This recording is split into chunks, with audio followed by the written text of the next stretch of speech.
नमस्कार दोस्तों। विश्व राजनीति और अर्थव्यवस्था में बदलाव के इस दौर में कुछ समूहों ने अंतर्राष्ट्रीय मंच पर अपनी महत्वपूर्ण उपस्थिति दर्ज की है। इनमें से एक प्रमुख समूह है ब्रिक्स, जो दुनिया के सबसे प्रभावशाली और उभरते हुए देशों के जैसे कि ब्राजील, रूस, भारत, चीन और दक्षिण अफ्रीका का प्रतिनिधित्व करता है। हालांकि इस समूह का गठन और विकास सरल नहीं था, इसे कई तरह की चुनौतियों का सामना करना पड़ा। फिर भी ब्रिक्स अब एक ऐसा संगठन बन चुका है जो न केवल वैश्विक स्तर पर आर्थिक और राजनीतिक प्रभाव रखता है, बल्कि भविष्य में वैश्विक व्यवस्था में महत्वपूर्ण भूमिका निभाने की ओर अग्रसर है। ब्रिक्स की नींव साल 2006 में रूस के सेंट पीटर्सबर्ग में रखी गई थी, जब चार प्रमुख उभरती हुई अर्थव्यवस्थाओं ब्राजील, रूस, भारत और चीन ने पहली बार आपस में संवाद स्थापित किया। तो वहीं साल 2009 में इन देशों ने पहली बार आधिकारिक तौर पर एक शिखर सम्मेलन का आयोजन किया और इसे एक अस्थायी समूह के रूप में स्थापित किया। बाद में 2010 में दक्षिण अफ्रीका को भी इस समूह में शामिल किया गया, जिससे ब्रिक्स से यह ब्रिक्स बन गया, यानी कि BRIC से यह BRICS बन गया। S means South Africa. BRICS का मुख्य उद्देश्य था कि एक वैकल्पिक वैश्विक आर्थिक व्यवस्था का निर्माण करना, जहां विकासशील देशों को भी उनके आर्थिक और राजनीतिक योगदान के अनुसार वैश्विक स्तर पर सम्मान और अधिकार मिले। इस समूह का उदय पश्चिमी देशों के प्रभुत्व को चुनौती देने के रूप में देखा गया, विशेषकर अमेरिका और यूरोप के नेतृत्व वाले संगठनों से मुकाबले में। हालांकि ब्रिक्स का गठन वैश्विक व्यवस्था में एक महत्वपूर्ण कदम था, लेकिन इसे कई तरह की चुनौतियों का सामना करना पड़ा। यह समूह विभिन्न देशों के साथ बना था, जिनके राजनीतिक, आर्थिक और सांस्कृतिक दृष्टिकोण बहुत भिन्न थे। इन चुनौतियों में प्रमुख रूप से ये मुद्दे शामिल रहे: विभिन्न राजनीतिक हित, आर्थिक असमानता, वैश्विक दबाव, सामंजस्य की कमी। अब इन सभी बिंदुओं पर प्रकाश डालते हैं। तो सबसे पहले विभिन्न राजनीतिक हित। ब्रिक्स के सदस्य देशों के बीच राजनीतिक दृष्टिकोण और प्राथमिकताएं अलग अलग थी। उदाहरण के लिए चीन और भारत के बीच सीमा विवाद और रूस के पश्चिमी देशों के साथ संबंधों में तनाव ने समूह के भीतर कई बार असहमति पैदा की। तो वहीं आर्थिक असमानता, अगर इनकी बात करें तो आर्थिक दृष्टि से भी ये देश एक दूसरे से काफी भिन्न थे। चीन की अर्थव्यवस्था ब्रिक्स के अन्य देशों की तुलना में काफी बड़ी और मजबूत थी, जबकि ब्राजील और दक्षिण अफ्रीका जैसे देशों को आर्थिक चुनौतियों का सामना करना पड़ा। इन असमानताओं ने समूह के भीतर संतुलन बनाए रखने में कठिनाई उत्पन्न की। तो वहीं वैश्विक दबाव, यानी कि पश्चिम देशों विशेषकर अमेरिका और यूरोप ने ब्रिक्स को एक चुनौती के रूप में देखा और इसके प्रभाव को सीमित करने की कोशिश की। वैश्विक मंचों पर ब्रिक्स को अक्सर आलोचना और दबाव का सामना करना पड़ा, खासकर जब ये देश अपने स्वतंत्र और वैकल्पिक आर्थिक नीतियों की वकालत करते थे। तो वहीं सामंजस्य की कमी। ब्रिक्स के सदस्यों के बीच कई मुद्दों पर एक समानता की कमी दिखी, जैसे कि वैश्विक व्यापार, जलवायु परिवर्तन और सुरक्षा। हालांकि सभी देशों का उद्देश्य समान था: पश्चिमी प्रभुत्व को चुनौती देना और एक अधिक संतुलित वैश्विक व्यवस्था की स्थापना करना। फिर भी ये अपने अपने राष्ट्रीय हितों को प्राथमिकता देते थे, जिससे समूह के भीतर मतभेद उभरते रहते थे। इन तमाम चुनौतियों के बावजूद ब्रिक्स ने समय के साथ खुद को एक मजबूत और प्रभावशाली समूह के रूप में स्थापित किया है। इसकी प्रमुख सफलताएं इस प्रकार से हैं, जैसे नया विकास बैंक यानी कि NBD का गठन, आर्थिक सहयोग, अंतर्राष्ट्रीय प्रभाव, विकासशील देशों की आवाज। अब इन सभी बिंदुओं पर भी प्रकाश डालते हैं। तो सबसे पहले नया विकास बैंक यानी कि NDB, न्यू डेवलपिंग बैंक। साल 2014 में ब्रिक्स देशों ने मिलकर एक नई वैश्विक वित्तीय संस्था नया विकास बैंक की स्थापना की। इसका उद्देश्य था विकासशील देशों को उनके बुनियादी ढांचे और सतत विकास परियोजनाओं के लिए वित्तीय सहायता प्रदान करना। यह बैंक अंतर्राष्ट्रीय मुद्रा कोष यानी कि IMF और विश्व बैंक जैसे पश्चिमी संस्थानों के प्रभुत्व को चुनौती देने के लिए बनाया गया था। वहीं आर्थिक सहयोग की अगर बात करें तो ब्रिक्स देशों के बीच आर्थिक सहयोग में बढ़ोतरी हुई है।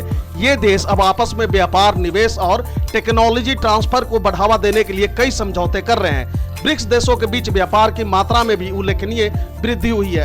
अंतर्राष्ट्रीय प्रभाव की अगर बात किया जाए तो ब्रिक्स ने अंतर्राष्ट्रीय मंचों पर अपनी प्रभावशाली उपस्थिति दर्ज कराई है, चाहे वह G20 शिखर सम्मेलन हो या संयुक्त राष्ट्र यानी कि जिसे हम यूनाइटेड नेशन कहते हैं। ब्रिक्स देशों ने वैश्विक मुद्दों पर एक संयुक्त दृष्टिकोण पेश किया है। इनकी आवाज अब वैश्विक नीतियों के निर्माण में अधिक महत्व रखती है। वही विकासशील देशों की आवाज। ब्रिक्स ने विकासशील देशों की आवाज को एक मजबूत मंच प्रदान किया है। इसने यह दिखाया कि पश्चिमी देशों का आर्थिक और राजनीतिक प्रभुत्व अब अनिवार्य नहीं है और विकासशील देश भी अपनी स्वतंत्र नीतियों के साथ वैश्विक स्तर पर अपनी पहचान बना सकते हैं। भविष्य की चुनौतियां और संभावनाएं इसकी क्या क्या है, तो चलिए ये भी देखें जरा कि हालांकि ब्रिक्स ने अब तक कई महत्वपूर्ण सफलताएं हासिल की है, फिर भी इसे कई नई चुनौतियों का सामना करना पड़ेगा। इनमें प्रमुख रूप से कुछ मुद्दे शामिल है, जैसे आंतरिक मतभेद, वैश्विक दबाव, नवाचार और प्रौद्योगिकी यानी कि इनोवेशन एंड टेक्नोलॉजी। अब इन सभी बिंदुओं पर भी प्रकाश डालते हैं। तो सबसे पहले आंतरिक मतभेद, चीन और भारत के बीच बढ़ते तनाव, रूस और पश्चिमी देशों के बीच चल रहे संघर्ष और ब्राजील और दक्षिण अफ्रीका की आंतरिक आर्थिक समस्याएं ब्रिक्स की स्थिरता के लिए चुनौतीपूर्ण साबित हो सकती है। समूह को आंतरिक एकजुटता बनाए रखने के लिए इन मतभेदों को सुलझाने की आवश्यकता होगी। वहीं अगर वैश्विक दबाव की बात करें तो ब्रिक्स को पश्चिमी देशों द्वारा लगाए गए दबावों का सामना करना जारी रहेगा। विशेष रूप से अमेरिका और यूरोप ब्रिक्स के प्रभाव को सीमित करने के लिए नए तरीके अपनाते रहते हैं, जैसे व्यापार प्रतिबंध, आर्थिक नीतियों पर दबाव और कूटनीतिक प्रयास। तो वहीं नवाचार और प्रौद्योगिकी यानी कि इनोवेशन और टेक्नोलॉजी की अगर बात की जाए तो ब्रिक्स देशों को वैश्विक स्तर पर तकनीकी स्पर्धा में बने रहने के लिए इनोवेशन एंड टेक्नोलॉजी में निवेश करना होगा या इसका निवेश बढ़ाना होगा। चीन ने इस दिशा में काफी प्रगति की है, लेकिन अन्य ब्रिक्स देशों को भी इस क्षेत्र में अपने प्रयास तेज करने होंगे। अब थोड़ा यह समझते हैं कि अभी यानी कि साल 2024 का ब्रिक्स सम्मेलन रूस के कजान में करवाया गया, तब ब्रिक्स किस तरह बढ़ता दिख रहा है। दोस्तों, पश्चिमी देश इस नए समूह को नियंत्रित नहीं कर सकते और यह बात पश्चिमी नेताओं के लिए मानना मुश्किल हो रहा है। नए समूह यानी कि ब्रिक्स अब अंतर्राष्ट्रीय राजनीति वैसे नहीं चल रही जैसे पहले चलती थी। आम लोगों को यह थोड़ा निराशाजनक लग सकता है, लेकिन अगर इसे बड़े नजरिए से देखा जाए तो इसमें कुछ उम्मीद की किरण भी दिखती है, क्योंकि अगर मौजूदा ताकत का संतुलन नहीं बदला तो यह हमें बहुत बड़ी मुसीबत, यहाँ तक कि वैश्विक स्तर की परेशानी की तरफ ले जा सकता था। दूसरे शब्दों में अगर कहे तो आज की दुखद घटनाएं इस बात की ओर इशारा कर रही है कि हम धीरे धीरे एक स्थिर और संतुलित दुनिया की तरफ बढ़ रहे हैं। साथ ही ऐसी क्रांतिकारी स्थिति की संभावना भी कम हो रही है जहां कुछ ही ताकतवर देश पूरी दुनिया पर हावी हो सके। ब्रिक्स की स्थापना एक महत्वपूर्ण उपलब्धि मानी जाती है, क्योंकि इसने ऐसे देशों के बीच सहयोग का रास्ता खोला जिनके विदेश नीति के हित अलग अलग हैं। इसका मतलब था कि पश्चिम देश अब पूरी तरह से अंतर्राष्ट्रीय शासन पर नियंत्रण नहीं रख सकते। ब्रिक्स पश्चिम की पुरानी व्यवस्था का विरोध करते हुए एक नई विश्व व्यवस्था की ओर बढ़ने का प्रयास है। इसने दिखाया कि कैसे अलग अलग देश एक मंच पर आ सकते हैं, न सिर्फ पश्चिमी नीतियों का विरोध करने के लिए बल्कि अपने खुद के विकास के एजेंडे को प्राथमिकता देने के लिए। यह महत्वपूर्ण इसलिए भी है क्योंकि पश्चिमी देशों ने ज्यादातर अंतर्राष्ट्रीय संस्थानों पर अपना प्रभुत्व बनाए रखा है। आज के समय में ब्रिक्स तेजी से विस्तार कर रहा है और यह अन्य देशों के लिए आकर्षण का केंद्र बन गया है।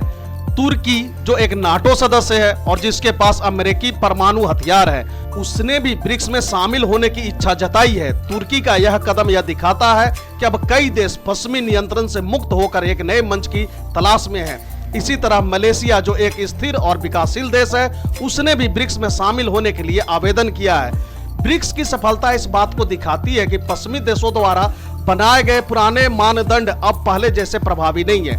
पश्चिमी देशों की आवश्यकताएं और प्राथमिकताएं बदल रही है, जिससे उनके विकासशील देशों के बीच संबंध भी बदल रहे हैं। अब ये संबंध केवल अपने फायदे के लिए बनाए जा रहे हैं, जबकि ब्रिक्स जैसे संगठन विकासशील देशों को एक वैकल्पिक मंच दे रहे हैं जहां वे अपने विकास और प्रगति के लिए काम कर रहे हैं। मलेशिया और बड़े विकासशील देशों का ब्रिक्स में शामिल होने की इच्छा यह नहीं दिखाती कि यह संगठन पारंपरिक तौर पर सफल है, बल्कि यह इस बात का संकेत है कि दुनिया में बड़े बदलाव हो रहे हैं। ब्रिक्स का विकास एक बड़ी उपलब्धि है क्योंकि यह एक अंतर्राष्ट्रीय राजनीतिक और आर्थिक व्यवस्था में पश्चिमी प्रभुत्व को चुनौती दे रहा है। इस संगठन की बढ़ती लोकप्रियता इस बात को जाहिर करती है कि अब दुनिया के देशों को पश्चिम पर निर्भर नहीं रहना पड़ता। वे अब अपने विकास के लिए एक नए मंच की तलाश कर रहे हैं और ब्रिक्स इस दिशा में महत्वपूर्ण भूमिका निभा रहा है। ब्रिक्स की सबसे बड़ी ताकत यह है कि यह अपने सदस्यों के विकास एजेंडे पर केंद्रित है। इसके सदस्य देश अपने आर्थिक विकास की ओर ध्यान दे रहे हैं, न कि केवल पुरानी और अन्यायपूर्ण विश्व व्यवस्था को खत्म करने के लिए। यही कारण है कि ब्रिक्स अन्य देशों को आकर्षित कर रहा है और सफल भी हो रहा है। हालांकि नई विश्व व्यवस्था की ओर बढ़ते समय चुनौतियां भी है। ब्रिक्स के अंदर भी सदस्य देशों के बीच मतभेद हैं। चीन और भारत के विचारों में स्पष्ट अंतर है। चीन पश्चिम के साथ सीधा टकराव नहीं चाहता, लेकिन अमेरिकी और यूरोपीय प्रभुत्व को खत्म करने के लिए निर्णायक कदम उठाना चाहता। वहीं भारत अपने विकास लक्ष्यों को प्राथमिकता देता है और पश्चिमी को तकनीकी और निवेश का एक अहम स्रोत मानता है। यह परिस्थिति अंतर्राष्ट्रीय राजनीति में चल रही अस्थिरता और अनिश्चितता को दर्शाती है। पश्चिमी देशों का प्रभुत्व अब पहले जैसा नहीं रहा और विकासशील देश अब अपने हितों की रक्षा के लिए एक वैकल्पिक मंच खोज रहे हैं। ब्रिक्स का विकास इस बात का प्रमाण है कि आने वाले समय में अंतर्राष्ट्रीय व्यवस्था का पुनर्निर्माण जारी रहेगा और यह पश्चिम के एकाधिकार से हटकर अधिक न्यायसंगत और संतुलित होगी। अंतर्राष्ट्रीय समुदाय में यह बदलाव उन देशों के लिए एक बड़ी संभावना लेकर आया है जो अपने भविष्य को नियंत्रित करना चाहते हैं और वैश्विक व्यवस्था में अपनी हिस्सेदारी को सुरक्षित रखना चाहते हैं। ब्रिक्स इस दिशा में एक महत्वपूर्ण कदम है और इसका विकास भविष्य में अंतर्राष्ट्रीय राजनीति के लिए निर्णायक साबित होगा। दोस्तों, कुल मिलाकर कहानी यह है कि ब्रिक्स का सफर न केवल एक आर्थिक और राजनीतिक गठबंधन की कहानी है, बल्कि यह उस परिवर्तनशील वैश्विक व्यवस्था का प्रतीक भी है जो पश्चिमी प्रभुत्व को चुनौती दे रही है। इसके गठन के बाद से अब तक इस समूह ने अपने उद्देश्य के प्रति वफादार रहते हुए महत्वपूर्ण कदम उठाए हैं। इसके सदस्य देशों ने न केवल अपनी आंतरिक समस्याओं का सामना किया है, बल्कि वैश्विक चुनौतियों का भी दृढ़ता से सामना किया है। आने वाले समय में ब्रिक्स का विकास और विस्तार न केवल वैश्विक शक्ति संतुलन को बदल सकता है, बल्कि यह विकासशील देशों को उनके विकास लक्ष्यों को प्राप्त करने में भी मदद कर सकता है। अगर यह समूह अपने भीतर के मतभेदों को सुलझा लेता है और एक मजबूत एकीकृत दृष्टिकोण अपनाता है तो ब्रिक्स निसंदेह भविष्य की विश्व व्यवस्था में एक महत्वपूर्ण भूमिका निभाने के लिए तैयार होगा। तो दोस्तों, फिलहाल के लिए इस वीडियो में इतना ही। Thank you for watching.